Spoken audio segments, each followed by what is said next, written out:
গতকালকে আমি কিতাবের মধ্যে পড়ছিলাম হযরত মালিক দিনার রাহমাতুল্লাহ আলাইহি তিনি দামেস্কের জমিনে একটা মসজিদের মধ্যে গেলেন। যে মসজিদটা তৈরি করেছিলেন কে? হযরত আমিরে মুআবিয়া রাদিয়াল্লাহু তাআলা আনহু। আমিরে মুআবিয়ার নাম আপনারা শুনেছেন, ইতিহাসের পৃষ্ঠায় লেখা আছে। কারবালার যুদ্ধের কথা যারা বারবার পড়েছে বা শুনেছে, আমিরে মুআবিয়ার নামও কিন্তু তারা বারবার পড়েছে। এই আমিরে মুআবিয়া রাদিয়াল্লাহু তাআলা দামেস্কের জমিনে একটা মসজিদ তৈরি করেছে। যে মসজিদের মধ্যে গেলেন কে? হযরত মালিক দিনার রাহমাতুল্লাহ আলাইহি। হযরত মালিক দিনার রাহমাতুল্লাহ আলাইহি মসজিদের মধ্যে গেলেন। মসজিদের ভিতরে গিয়ে 5 ওয়াক্ত নামাজ মসজিদে আদায় করতে লাগলেন। লম্বা দাড়ি রাখলেন, বড় জুব্বা পরলেন, কিন্তু নিয়ত ছিল একটা আলাদা। যদি এই মসজিদে আমি 5 ওয়াক্ত নামাজ যদি আদায় করতে পারি, আমি যদি জড় জুব্বা ছেড়ে যদি এই মসজিদে গিয়ে ইবাদত করতে পারি, তাহলে মসজিদের মুতাআল্লি আমাকে বানিয়ে দেয়া হবে, কারণ আমার ইবাদত বেশি। ইবাদত যদি আমার বেশি থাকে, তাহলে মসজিদের মুতাআল্লি আমাকে বানানো হবে। মসজিদের মুতাআল্লি বানানো হবে মনে করে আমিরে মুআবিয়ার মসজিদে গেলেন কে? হযরত মালিক দিনার। নামাজ রোজা দাড়ি টুপি সব ঠিক আছে, কিন্তু নিয়তটা আলাদা। কি আলাদা? যে আমার ইবাদত যদি বেশি থাকে, এই মসজিদ কমিটির দায়িত্বে যারা আছে তারা আমাকে মুতাআল্লি বানাবে। কারণ আমার ইবাদত বেশি আছে। ইবাদত বেশি রাখার জন্য, দেখানোর জন্য, তিনি মুতাআল্লি হওয়ার জন্য মসজিদে গিয়ে ইবাদত বাড়িয়ে দিলেন। কে? মালিক দিনার রাহমাতুল্লাহ। একদিন, দুদিন, 3 দিন, 4 দিন নয়, আমিরে মুআবিয়া রাদিয়াল্লাহু তাআলা যে মসজিদ বানিয়েছিলেন, ওই মসজিদের মধ্যে গিয়ে মালিক দিনার 1 বছর ইবাদত করলেন, 1 বছর নামাজ পড়লেন, 1 বছর জিকির করলেন, তাসবিহ পড়লেন, দাড়িও আছে, টুপিও আছে, জুব্বা আছে, কিন্তু ওই মসজিদের কমিটির কেউ মুতাআল্লি হতে বলল না। আমিরে মুআবিয়ার মসজিদে গিয়ে যে মসজিদটা তিনি বানিয়েছেন, হযরত মালিক দিনার 1 বছর ইবাদত করার পর কেউ কিন্তু তিনাকে মুতাআল্লি হতে বলল না।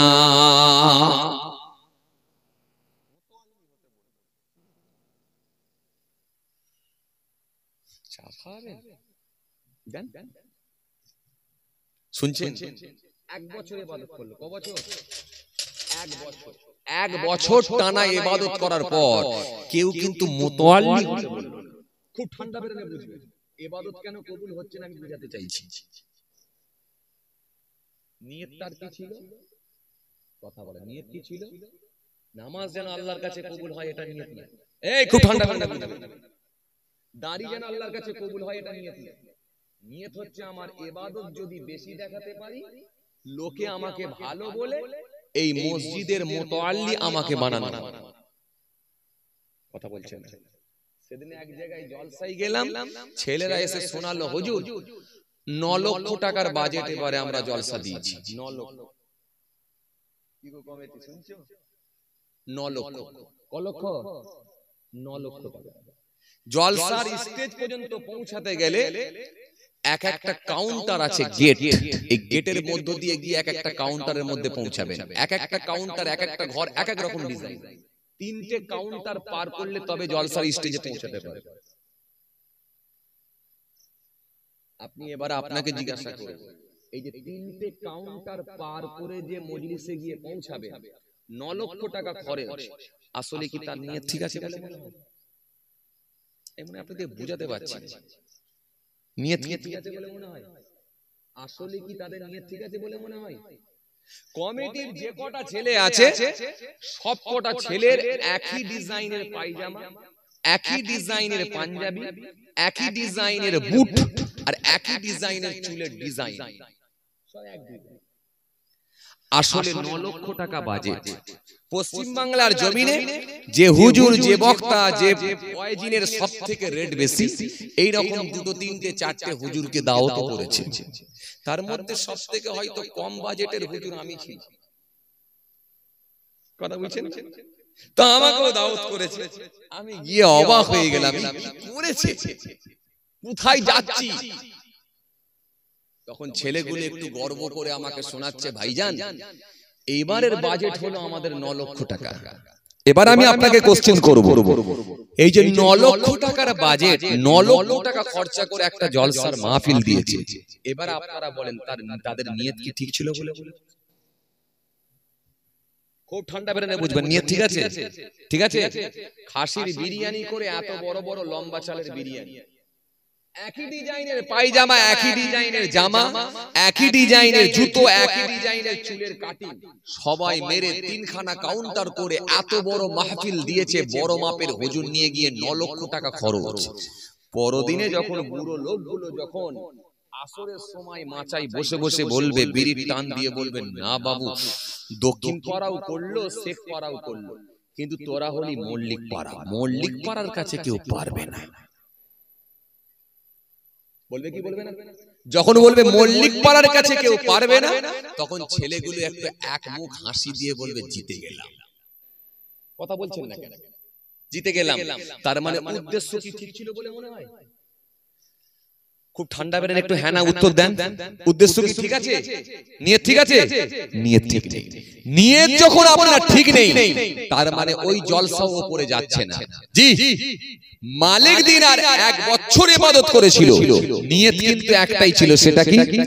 আমি 1 বছর ইবাদত কেন 2 বছরও করব, আমার দাড়ি টুপি জুব্বা সব দিকই থাকবে, কিন্তু নিয়ত একটা, আমার ইবাদত দেখে কমিটি খুশি হয়ে আমাকে মসজিদের মুতাআল্লি বানিয়ে দেবে। মুতাআল্লি হওয়ার জন্য তিনি 1 বছর নামাজ পড়েন। 1 বছর নামাজ পড়ার পরে 1 বছর পর কেউ তাকে বলল না যে আপনাকে মুতাআল্লি বানিয়ে দেয়া হলো, এই কথাটা কেউ বলল না।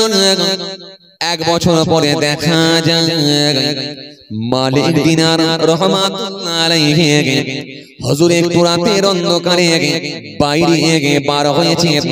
হঠাৎ করে দেখা যায় একটা গায়েবী আওয়াজ আসে, কেউ যেন বলে, হে মালিক দিনার তওবা করে তুমি ফিরে এসো, হে মালিক দিনার তওবা করো।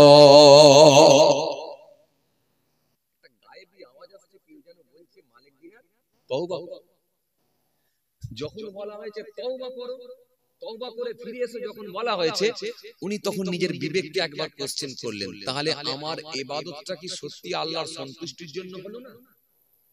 তখন তার বিবেক উত্তর দিচ্ছে, অ্যানসার দিচ্ছে যে তোমার ইবাদত কিন্তু আল্লাহর সন্তুষ্টির জন্য হয়নি, তোমার ইবাদত এই জন্য হয়েছিল যাতে করে তোমাকে মসজিদের মুতাআল্লি বানানো হয়।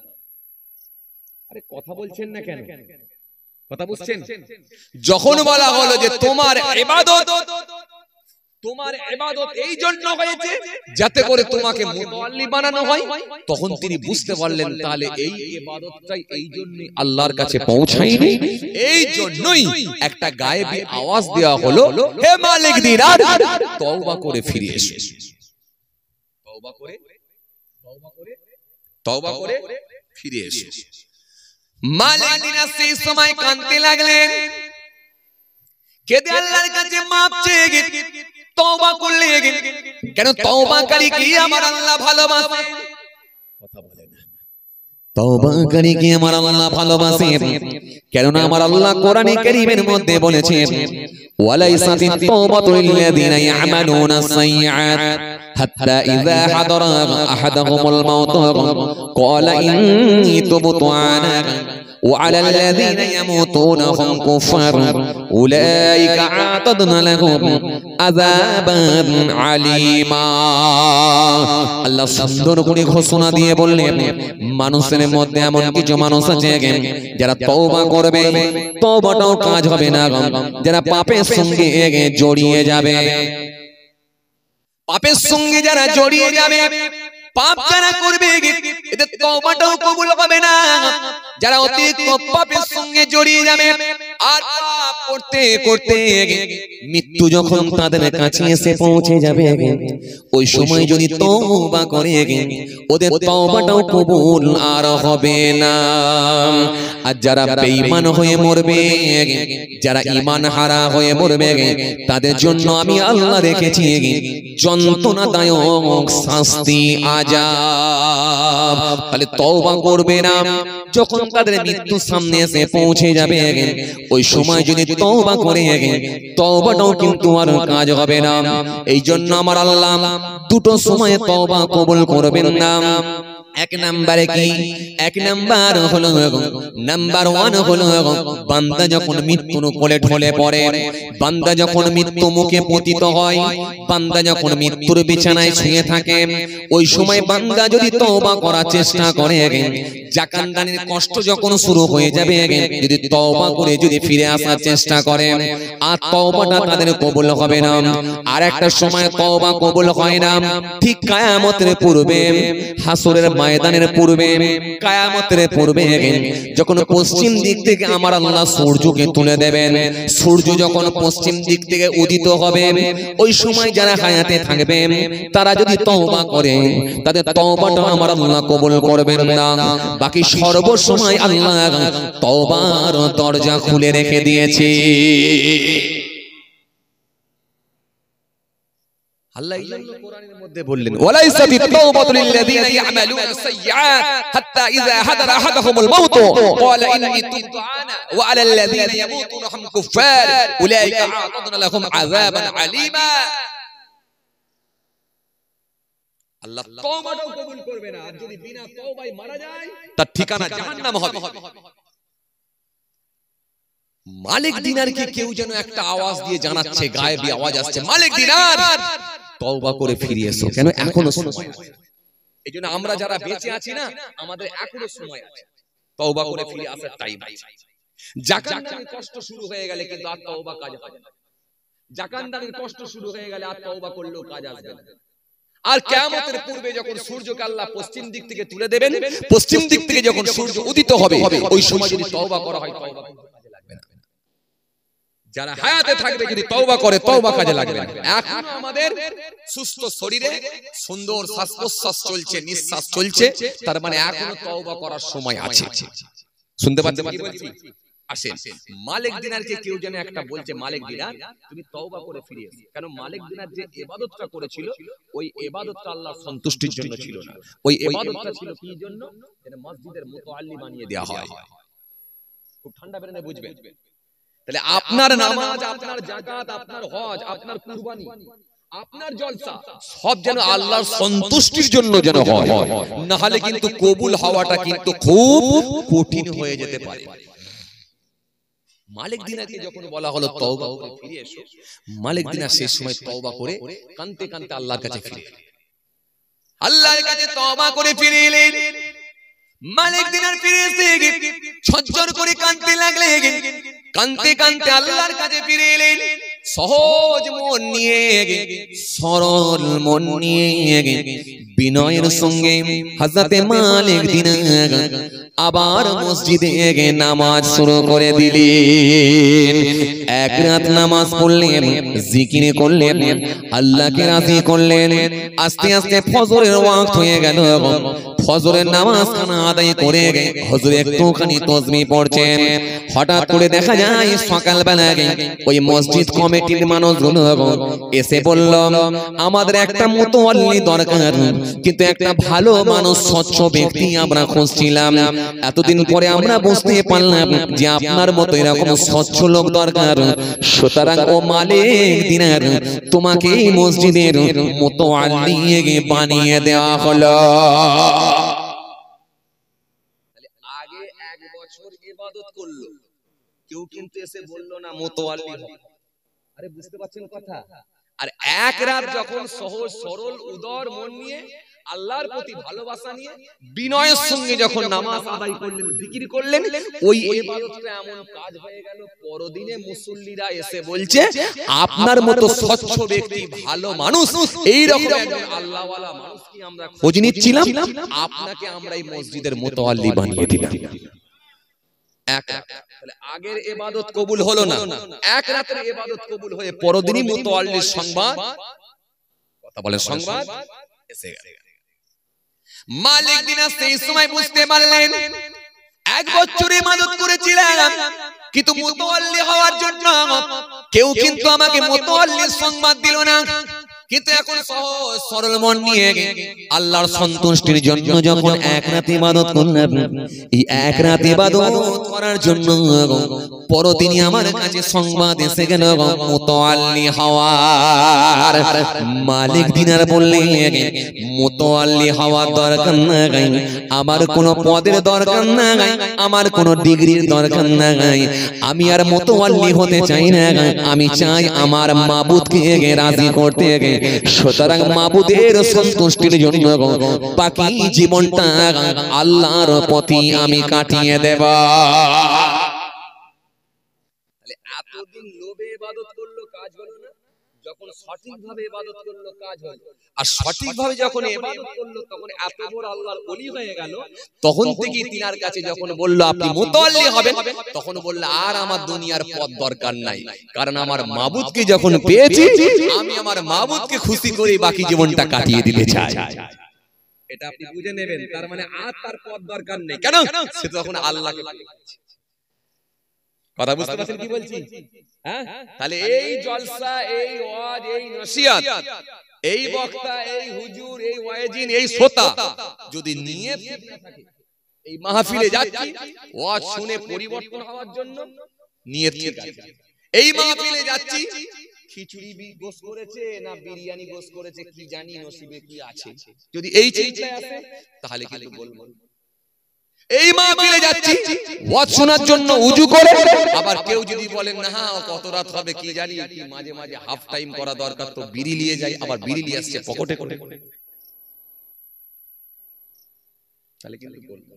আপনাদের এখানে কিন্তু এরকম ঘটনা ঘটে। শান্তপুকুর এলাকার নাম আছে, সারা এলাকা খুঁজলে মনে হয় একটা বিড়িখোর পাওয়া যাবে না, কি বলেন? যে বাপ, আমি ওই জন্য কি বুঝাতে চেয়েছিলাম, দোয়া কবুল হচ্ছে না, দোয়া কবুল হচ্ছে না, কারণ অরিজিনাল আপনি প্রকৃত আল্লাহওয়ালা এখন আমরা হতে পারিনি, যার জন্য দোয়া কবুল হয়। সেই মালিক দিনা রহমাতুল্লাহ আলাইহি এত বড় আল্লাহর ওলি হয়ে গেলেন, হুজুর আমার এত বড় আল্লাহর মাহবুব বান্দা হয়ে গেলেন। হুজুর একদিন রাস্তা দিয়ে হেঁটে হেঁটে যাচ্ছেন, সামনে একটা দরিয়া পড়লো। হুজুর দরিয়াটা পার হবেন কি করে? হুজুর দেখলেন একটা নৌকা আছে, নৌকা এপার থেকে ওপার নিয়ে যাচ্ছে। হুজুর সেই নৌকার উপরে উঠে পড়লেন, উঠে হুজুর মাঝপথে যখন পৌঁছে গেলেন, নৌকা পার হতে হতে যখন নদীর মাঝখানে গিয়ে পৌঁছালেন, হঠাৎ করে মাঝি বলে উঠল, হে মালিক দিনার পয়সা দাও, 2 পয়সা দাও, তুমি পয়সা দাও, অর্থ দাও, তুমি মুদ্রা আমাকে দাও, টাকা দাও, পয়সা দাও। মালিক দিনার সেই সময় কাকুতি মিনতি করে বলেছিলেন, নৌকার মাঝি আমার কাছে কোনো পয়সা নাই, আমার কাছে কোনো দিনার নাই, আমার কোনো মুদ্রা নাই, আমার কাছে কোনো দিনার নাই, আমি পরদিন যখন আবার এই পথে আসবো তোমাকে আমি ডবল দিয়ে দেব, আজকের দিন না তুমি আমাকে মাফ করে দাও, ক্ষমা করে দাও। মাঝি সেই সময় বলেছিল, ক্ষমার তো কোনো প্রশ্নই আসে না, হে মালিক দিনার শরীরকে দাও, তুমি যদি টাকা না দিতে পারো তোমাকে আমি এখনই পেটাবো। মালিক দিনার সেই সময় কাকুতি বিরতি করে বলল, ও মাঝি শুনে রেখে না, আমার কাছে কোনো দিনার নাই, আমাকে তুমি ক্ষমা করে দাও, আমাকে তুমি মাফ করে দাও, আমাকে তুমি ক্ষমা করে দাও, আমি পরদিন তোমাকে ডবল দিয়ে দেব, আজকে আমার কাছে কিছুই নাই। মাঝি সেই সময় বলল, আর কোনো কথা শুনবো না। মালিক দিনারকে নৌকার উপরে পেটাতে শুরু করলাম, এত মার, এত মার, এত মার, এত মার। মালিক দিনারকে যখন প্রহার করতে লাগলো, হযরতে মালিক দিনার রহমাতুল্লাহ আলাইহি তিনি নৌকার উপরে বেহুশ হয়ে গেলেন, অজ্ঞান হয়ে গেলেন। হুজুর যখন সেন্সলেস হয়ে গেলেন, বেহুশ হয়ে গেলেন, অজ্ঞান হয়ে গেলেন, হুজুরের কোনো জ্ঞান নাই। পুরো নৌকার মানুষ চুপ রয়েছে, কোনো কথা নাই। মাঝি ইচ্ছা মতো হুজুরকে পেটাতে থাকে। কিছুক্ষণ পরে যখন হুজুরের সেন্স ফিরে আসে, হুজুরের যখন জ্ঞান ফিরে আসে, হুজুর যখন আবার তাকিয়ে দেখলে মাঝি সেই সময় বলল, পয়সা বের করো, না পয়সা দিলে আবার মারবো, তুমি দিনার দাও, না দিলে আবার মারবো। হুজুর কাকুতি মিনতি করে বলেছিলেন, ও মাঝি আমার কাছে কোনো পয়সা নাই, আমাকে ক্ষমা করো। মালিক দিনারের কথা শুনে মাঝি ফের মারবে বলে, হুজুরকে মারবে বলে মাঝি রেডি হয়েছে, আবার তোমাকে আমি পেটাবো, তোমার হাতে পায়ে দড়ি বেঁধে দরিয়ার উপরে ফেলে দেব। মালিক দিনারকে দরিয়ায় ফেলবে বলে হাতে পায়ে দড়ি বাঁধতে লেগেছেন। হযরতে মালিক দিনার একবার খালি আল্লাহর কাছে দোয়া চাইলেন, দোয়াটা আল্লাহ দরবারে কবুল হয়ে গেল। ওই দরিয়ায় যতগুলো মাছ ছিল, ওই মাছগুলো আস্তে আস্তে দেখা যায়, আস্তে আস্তে মাছগুলো এসে ঠোঁটে করে মুখে করে ঠোঁটে করে মুখে করে দিনার নিয়েছে। মালিক দিনারের জন্য মাথাটা উঁচু করে দাঁড়িয়ে আছি। আরো জোরে বলেন, আরো জোরে বলেন। মালিক দিনার থাকতে না পেরে একটি মাছের মুখ থেকে হাতখানাকে লম্বা করে হুজুর দিনার খানা নিলেন, নিয়ে মাঝিকে যখন দিয়ে দিলেন, মাঝি আর কোনো কথা বলল না। পুরো নৌকার মানুষগুলো হতভম্ব হয়ে গেল, সকলে হুজুরের পা খানা ধরল, পায়েতে লুটিয়ে পড়ল। হুজুর বললেন, বাবা এটা আমার কোনো ক্ষমতা নয়, এটা আমার মাবুদ আমাকে এই শক্তিটা দিয়ে দিয়েছে। আরো জোরে বলেন, আরো জোরে বলেন। সেই মালিক দিনার রহমাতুল্লাহ আলাইহি সেই সময়তে সকলের চোখের সামনে হুজুর আর থাকতে না পেরে ভর্তি নদীর উপর দিয়ে পানির উপরে নেমে পড়লেন। হুজুর পানির উপর দিয়ে হাঁটতে হাঁটতে কোথায় অদৃশ্য হয়ে গেলেন। এক বছর ইবাদত করেছিল মুতাআল্লি হওয়ার জন্য, নিয়ত ঠিক ছিল না, দোয়া কবুল হয় না। এক রাত ইবাদত করলো, আল্লাহ তার দোয়া কবুল করলো।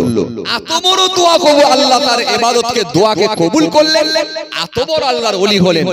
পানির উপর দিয়ে তিনি হেঁটে হেঁটে চলে গেলেন, অদৃশ্য হয়ে গেলেন। মানুষজন অবাক হয়ে গেল যে কার শরীরে আমরা আঘাত করেছিলাম।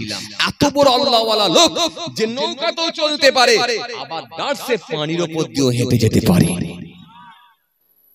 ভাইরা আমার, এই জন্য বলছি দাড়ি থাকবে, দাড়িটা যেন ফেক না হয়, টুপি থাকবে ফেক না হয়, জুব্বা থাকবে ফেক না হয়ে যায়, নামাজ থাকবে ফেক না হয়ে যায়। ভাউচার ঠিক করুন, ভাউচার ঠিক করুন, লিস্ট দেখুন লিস্ট ঠিক আছে কিনা। লিস্ট যদি ঠিক থাকে আপনি হিংসা মুক্ত হতে পেরেছেন, লিস্ট দেখুন ঠিক আছে। আপনি মিথ্যা মুক্ত হতে পেরেছেন, লিস্ট দেখুন ঠিক আছে। আপনি গীবত মুক্ত হতে পেরেছেন, লিস্ট দেখুন ঠিক আছে। আপনি প্রতারণা করেননি, লিস্ট দেখেন ঠিক আছে। আপনার বাড়িতে বন্ধন ঢোকেনি, লিস্ট দেখুন ঠিক আছে। আপনার বৌমা মহিলা সমিতির হেড হয়নি, লিস্ট দেখুন ঠিক আছে। আপনি গাবতলা বাজারে যখন সবজি বিক্রি করতে গিয়েছিলেন মানুষকে ঠকাননি, লিস্ট দেখুন ঠিক আছে। আপনি বিকেলে চপ সিঙ্গারা সকালবেলা তেলে গরম করে আর লোককে খরিদ্দারকে বিক্রি করে দেননি, লিস্ট দেখুন ঠিক আছে। আপনি সকালবেলা টাটকা মাছের রক্ত নিয়ে বেলা 12টার সময় পচা মাছের গায়ে লাগিয়ে দিয়ে ভালো টাটকা মাছ বলে বিক্রি করে দেননি, লিস্ট দেখুন ঠিক আছে। যখন লিস্ট আপনার ভাউচার ঠিক থাকবে তখন জানবেন ইবাদতটাও কবুল হবে। আর ইবাদতটা যখন কবুল হবে জানবেন জামানের দোয়াটাও 100% ইনশাআল্লাহ আল্লাহ দরবারে কবুল হয়ে যাবে। জোরে বলবেন না? খাজা গরিবে নওয়াজের দোয়া কবুল হয়েছিল, তিনি অন্য কিছু করেনি। তিনি এই দাড়ি রেখে, এই টুপি পরে, এই নামাজ পড়ে, এই জিকির করে, এই রোজা রেখে এত বড় আল্লাহর ওলি হয়েছিলেন। জাদুকর হুজুরকে মারার জন্য পাথর ছুঁড়েছে, হুজুর আঙ্গুলের ইশারা দিয়েছে, আল্লাহর কাছে দোয়া করেছে, সেই পাথরকে আজও পর্যন্ত ঝুলিয়ে রেখে দিয়েছে। জোরে বলতে পারেননি? অস্বীকারের কোন জায়গা, অস্বীকারের কোন জায়গা না, ফুরফুরা শরীফ পীর আবু বকর সিদ্দিক রাহমাতুল্লাহ আলাইহি, দাদা হুজুর পীর কেবলা রাহমাতুল্লাহ আলাইহি, গোবর টাকা সেজ বাবু গুলি করলো। অন্যায় কিছু ছিল না, অন্যায় কিছু না, ভুল একটাই, ফার্স্ট ক্লাস তিনি বগিতে উঠে পড়েছিলেন। হুজুর বললেন, বাবা আমি প্রবীণ মানুষ, বুড়ো মানুষ, বুঝতে পারিনি তুই ফার্স্ট ক্লাস বগিতে উঠেছি, তুমি আমাকে maaf করো, পরের স্টেশনে গিয়ে আমি পেছনের বগিতে উঠে যাব। গোবর টাকা সেজ বাবু বলল, না, এই ভুলের কোনো ক্ষমা নাই, কোনো কম্প্রোমাইজ চলবে না, কোনো আপোষ চলবে না, কোনো আপনার সঙ্গে অ্যাডজাস্টমেন্ট করব না। সুতরাং আপনি এত বড় অন্যায় করেছেন, ফার্স্ট ক্লাস বগিতে উঠেছেন, গুলি আপনার জন্য একেবারে অনিবার্য।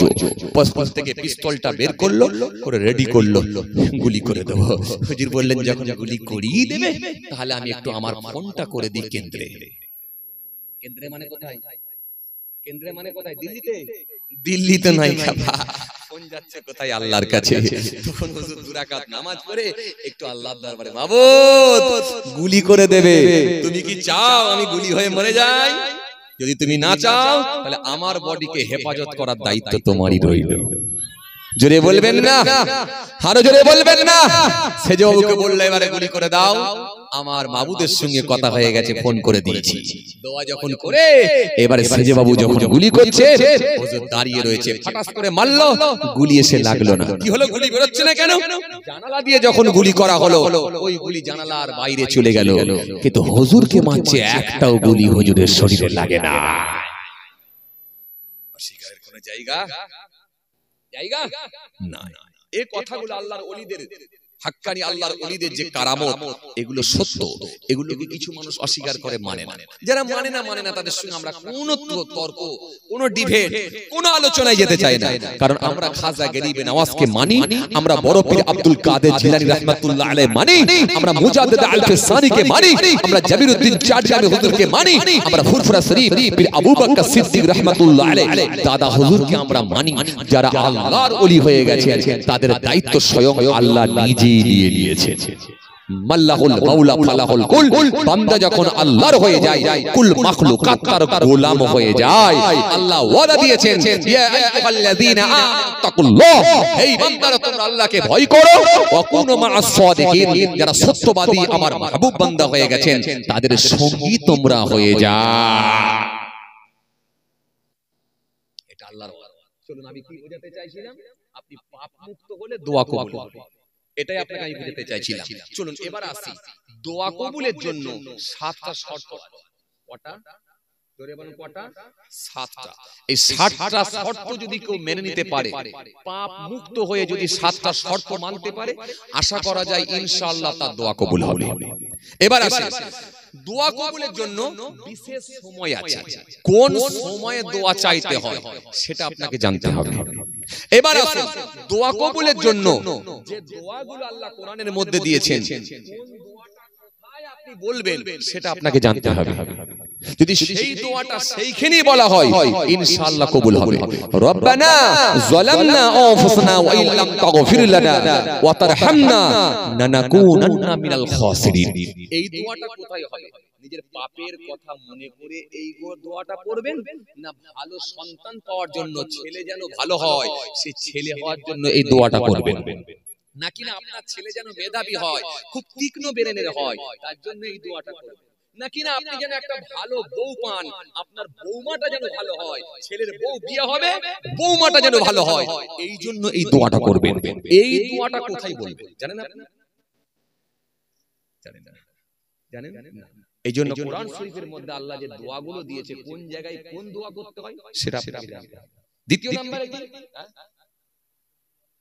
আর দ্বিতীয় নম্বরে কি? 2 নম্বরে কি?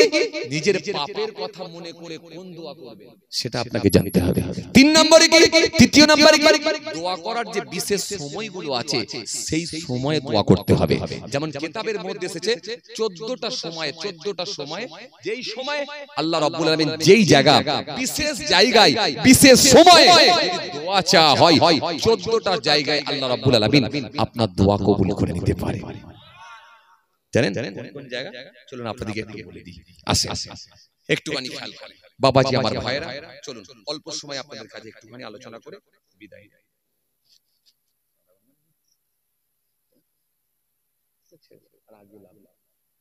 অনেক সময় হয়ে যাবে, কারণ মলম আর কলম, বোঝেন না? এতক্ষণ দিচ্ছি মলম, এরপরে আবার কলম, কলম বোঝেন আপনারা?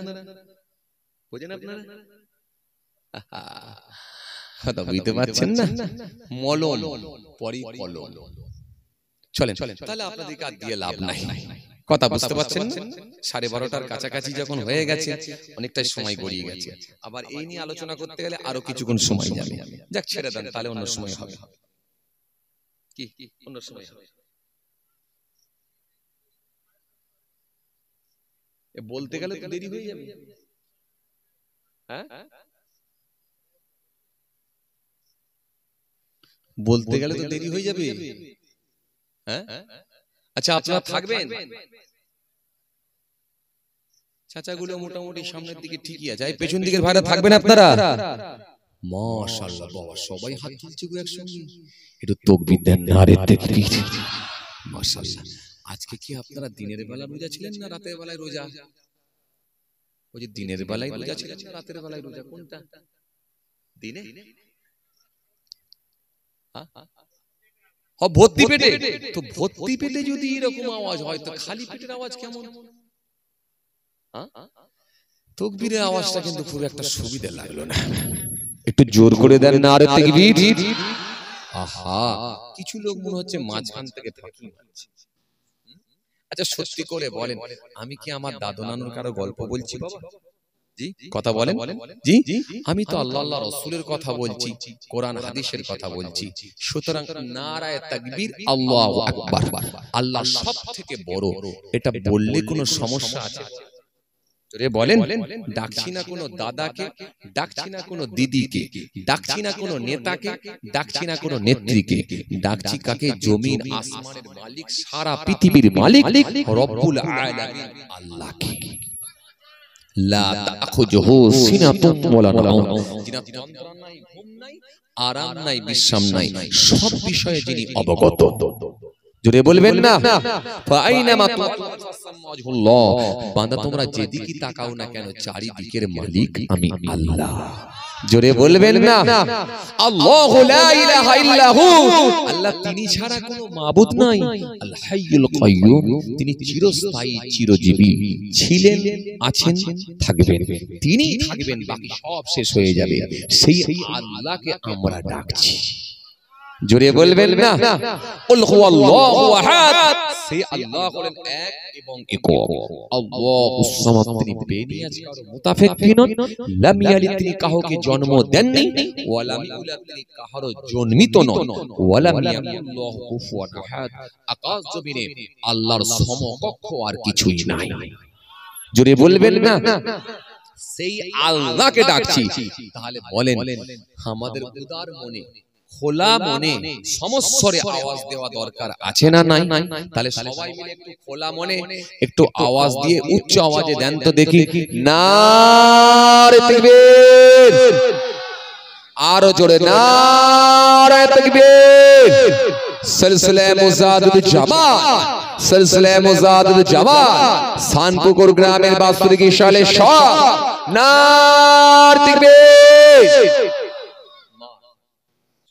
এবার যদি আপনাদের বলি আর 10-15 মিনিট যদি থাকি, আপনারা থাকবেন তো? একটু ভরসা দেন, থাকবেন তো? এই জোর করে বলেন, থাকবেন তো? একটু আওয়াজ দেন, থাকবেন তো? যারা থাকবেন না হাত তুলুন। এ কি ভাই, থাকবেন না তাতেও আছেন, থাকবেন তাতেও আছেন, সবই হাত তুলে দিচ্ছেন। একবার তো বন্ধ করেন। ও যখন থাকবেন তখন বেশি তুলেছে, যখন থাকবে না তখন অল্প লোক তুলেছে। তার মানে তুলেছে, আসলে হাত তুলে তুলি গোলমালটা হয়েছে, তাই না? কথা বলে। ভাই সকল জব কার্ডের কাজ নেবে, বলে আছি। ভাই সকল স্বাস্থ্যসাথী কার্ড নেবে, বলে আছি। ভাই সকল ইন্দিরা আবাসনের ঘর নেবে, বলে আছি। ভাই সকল কন্যাশ্রী নেবে, বলে আছি। ভাই সকল রূপশ্রী নেবে, বলে আছি। ভাই সকল এনআরসি নেবে, তাও বলছে আছি। বুঝতে পারছেন না? লাস্টে আসামের লোক বলছে সবেতেই তো আছি বলে হাত তুলেছি, লাস্টে বলছে এনআরসি এবার ডিটেনশন ক্যাম্পে ঢোকাবো। বলি রে, এটা তো তাহলে কোনো প্রকল্প নয়, এটা ঢুকিয়ে দেবে আর বেরোবে না। বলে না, কোম্পানি বলছে আর তো হবে না, তোমরা তো হাত তুলে বললে আছি।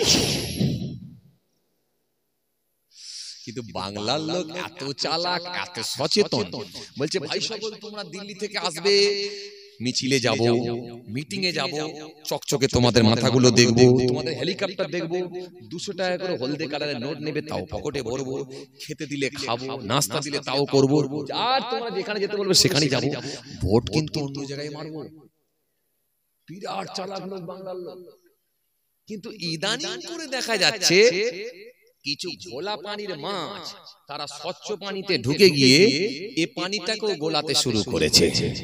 কথা বলছেন না কেন?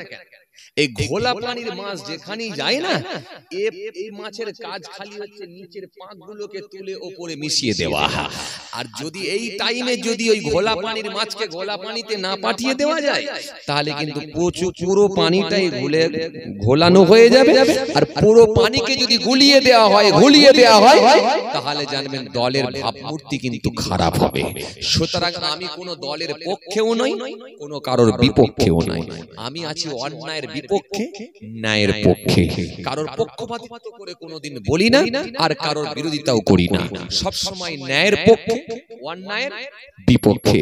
আমি আছি আল্লাহ রাসূলের কোরআনের পক্ষে, অন্যায়ের বিপক্ষে, আর অন্যায়ের বিপক্ষে, ন্যায়ের পক্ষে। যদি কেউ ন্যায় প্রতিষ্ঠিত করার চেষ্টা করে, ন্যায় কথা বলে, হক কথা বলে, গরিবের মুখে হাসি ফোটায়, এতিমের পাশে দাঁড়িয়ে যায়, নিশ্চয় আমি স্বতঃস্ফূর্তভাবে তাকে সাপোর্ট করব। যদি কেউ অন্যায়কে সমর্থন করে, মানুষের ক্ষতি করার চেষ্টা করে, তাকে কিন্তু কখনো সাপোর্ট করতে পারবো না। কারণ আমার ইসলাম এটা শিখিয়েছে অন্যায়কে কখনো সাপোর্ট করবে না, অন্যায়ের সঙ্গে কোনো আপোষ চলবে না। অন্যায়কে যদি মেনে নেওয়া হতো, তাহলে ইমাম হোসেন রাদিয়াল্লাহু তাআলা আনহু কারবালার প্রান্তে তিনাকে আর গর্দান দিতে হতো না। কারণ অন্যায়কে যদি মেনে নিতেন, তাহলে তিনার জীবনটাও যেত না। কথা ঠিক কিনা বলুন ভাই আমার? চলেন আর একটুখানি আলোচনা করি। আপনাদের খুব কষ্ট হচ্ছে বাবাজি, জোরে বলেন। চলুন আরেকটুখানি। তাহলে আপনাদেরকে আমি কি বলেছিলাম? দোয়া কবুলের জন্য 7টা শর্ত আছে। এতক্ষণ কি বললাম? পাপ মুক্ত হন, পাপ মুক্ত হলে ইনশাআল্লাহ কবুল হবে। এবার আসেন 7টা শর্ত। এই 7টা শর্ত যদি আপনি মেনে নিতে পারেন, ইনশাআল্লাহ